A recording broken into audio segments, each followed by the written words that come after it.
Hello everybody, well I'm in my garden today because it's a lovely sunny day and I'm up here by our vegetable patch where Mr. Parker has been growing lots of vegetables including turnips, which is why I've got this book today, Mr. Wolf and the Enormous Turnip.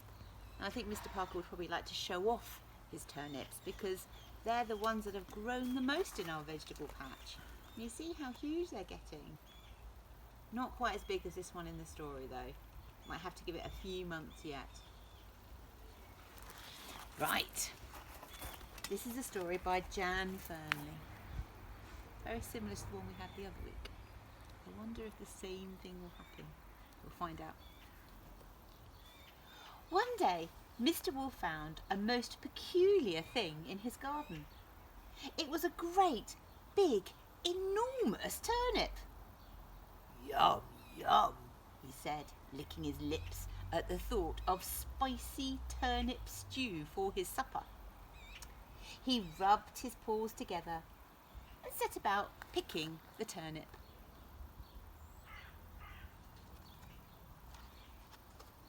But even though he pulled and tugged, the turnip would not move. Suddenly, a croaky little voice called out from behind the bushes. "Won't someone help me, please?" It was a little frog, and he had a very sad tale to tell.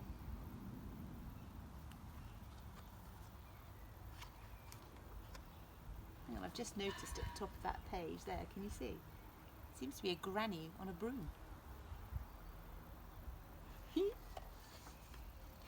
"Once I was a handsome prince, then a horrible witch cast a spell on me, and now I'm a frog," said the frog.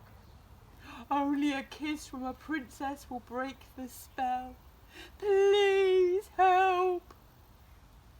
Mr. Wolf's tummy rumbled long and loud, and he looked at the turnip.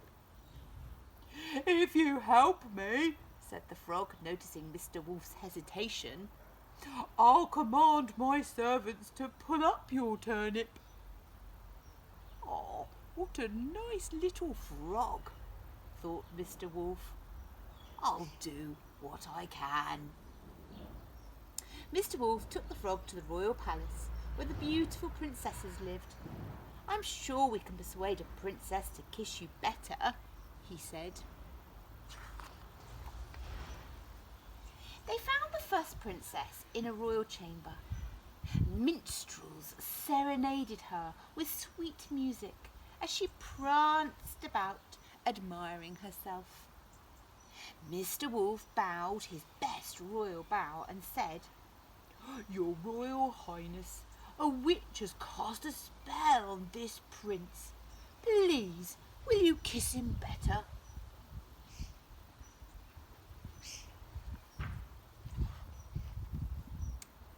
"Lost," said the princess. "I'm not kissing a slimy frog."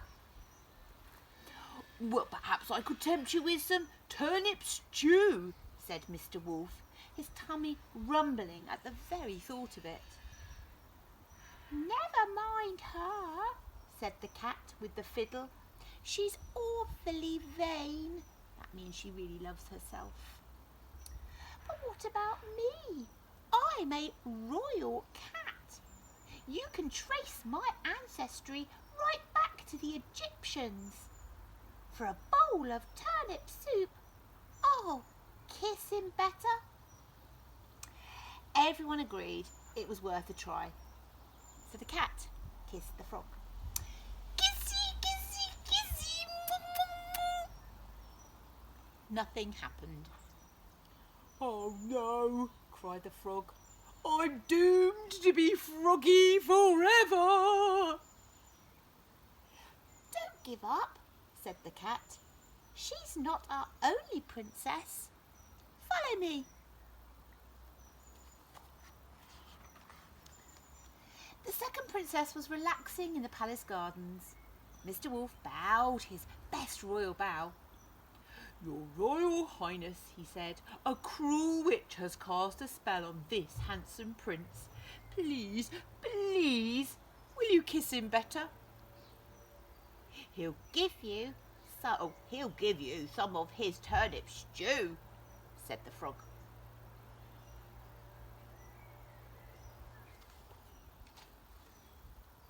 Can't you see I'm busy? Shouted the princess. Anyway, I hate turnip stew. Don't mind her, said the servant goose. She's very lazy. But how about me? I'm a royal goose. I lay golden eggs. For a bowl of turnip stew, I'll kiss him. So the goose kissed the frog. Kissy, kissy, kissy, kissy, mwah, mwah. And absolutely nothing happened. The frog was very upset. Cheer up, said the goose. Follow me to the royal garage. The garage was cold and grimy and quite empty, except for a girl in overalls tinkering with a car. This is no place to find a princess, grumbled the frog. Mr. Wolf's tummy rumbled, and he looked closely at the girl. She wasn't very fancy, but she was a princess. Mr. Wolf bowed his best royal bow. He was getting rather good at it now, and said, Your Royal Highness, a nasty, wicked witch cast a spell on this delightful, charming prince. Please, please, please kiss him better. I love how he's adding adjectives in there to make the frog sound even better. The princess blew her nose on an oily rag. What's in it for me? She said. A delicious bowl of turnip stew, cried Mr. Wolf. Oh, I love turnip stew, said the princess. Yum, yum.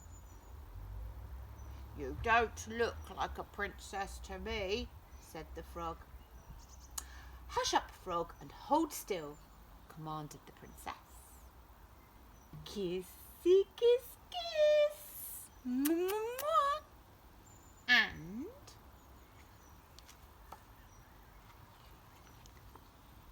Shazam! There stood a handsome prince.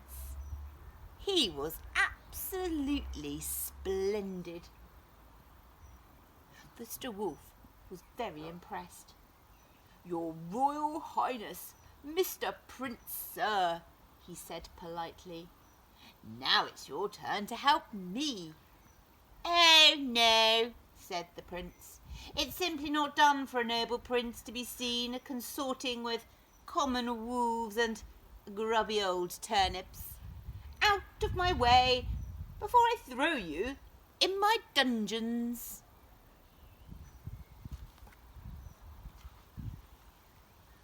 What a waste of a kiss, said the princess in disgust. And still no turnip stew, said Mr. Wolf. It was time for drastic action. Mr. Wolf telephoned the witch who had made the spell. We're having problems with our prince, he said.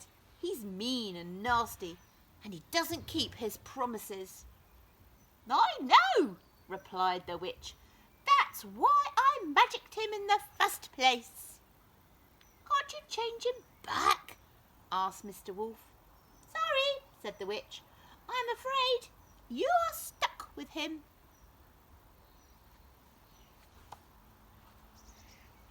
Oh, no, sighed Mr. Wolf. Oh, no, shrieked the princess.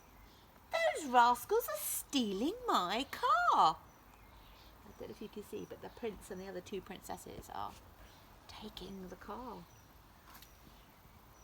Oh, Mr. Parker's zooming in so you can see it a bit better. I love the fact that it's called Kissy One.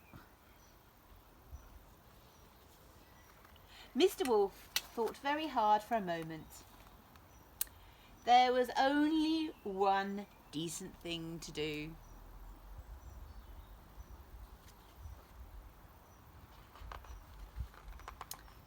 He gobbled the rotten prince up and the horrid princesses too. Snappity snap snap.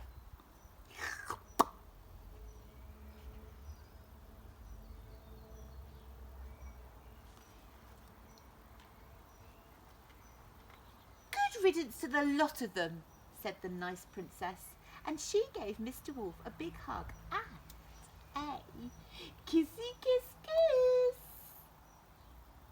I think he quite likes it. Now, let's go and pick that turnip, said Mr. Wolf.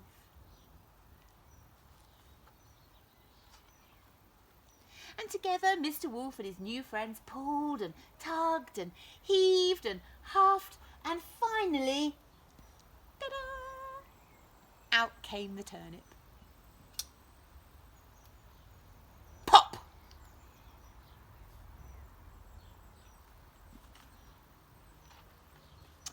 There was plenty of spicy stew for everyone, and even though he'd already had a right royal feast, Mr. Wolf had an extra big helping. Yum, yum. I hope you enjoyed that story this week. Have a good time, take care, and I'll see you soon. Bye.